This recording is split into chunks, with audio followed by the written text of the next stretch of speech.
Hi, BrenTech here, where tech is made simple. So it seems that the Brave private browser is going to be getting a little bit more private. And Brave now has announced another new feature that will be rolling out in version 1.54.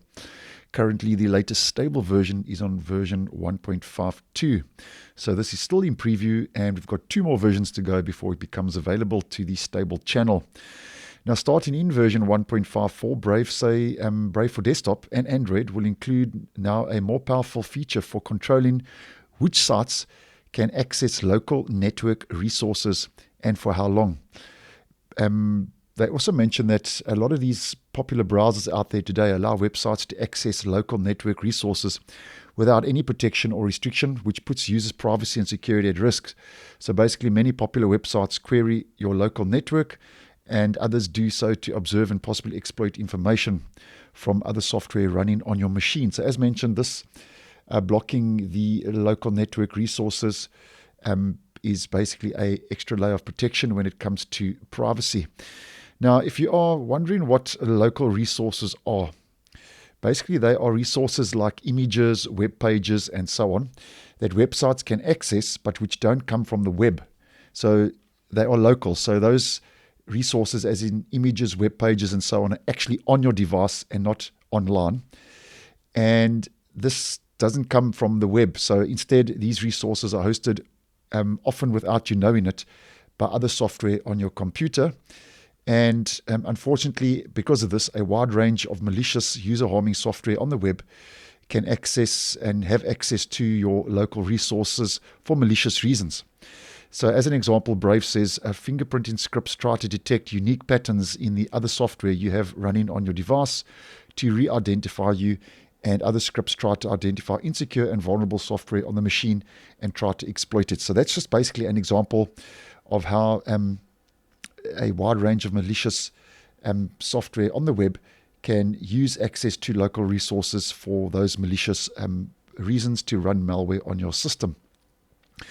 Now, basically what they are going to do and what the feature is going to introduce, if we just head to a screenshot that's provided by Brave from that announcement rolling out in version 1.54, basically what they're doing is Brave is going to be extending the web's permission API to control when sites can access local resources and local host resources. So the browser then allows advanced users to give any site access to local host resources. So as an example, you can see this is the fly out dialog and menu you will see in that regard. And in this example, until I close the site, and you've obviously got some other options, and you can block that or you can allow that. So you have a couple of different options, and you can also change your site permission at any time down below when this does become available. So Brave's implementation allows advanced users to give any site access to these local host resources, while also avoiding the annoyance of prompts that a local host request is likely malicious. So basically, as mentioned, it's an extra layer of protection.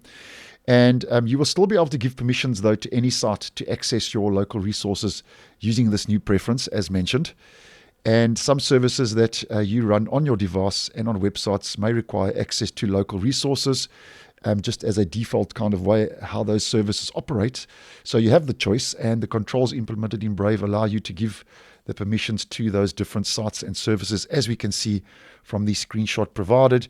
And Brave, at the end of this announcement, goes on to say that basically they are excited to share this work with you if you are using the Brave web browser, and are expected to make the Brave browser even more powerful without harming your user privacy. So as mentioned, it's just another extra layer of privacy coming to the already private Brave web browser. But according to Brave, though, it's still early days and there's still work to be done. That's why it's still in preview in version 1.54. And as mentioned, in 2 versions time, that should be rolling out to the stable channel in the stable version of 1.54 when it does become generally available. So thanks for watching, and I will see you in the next one.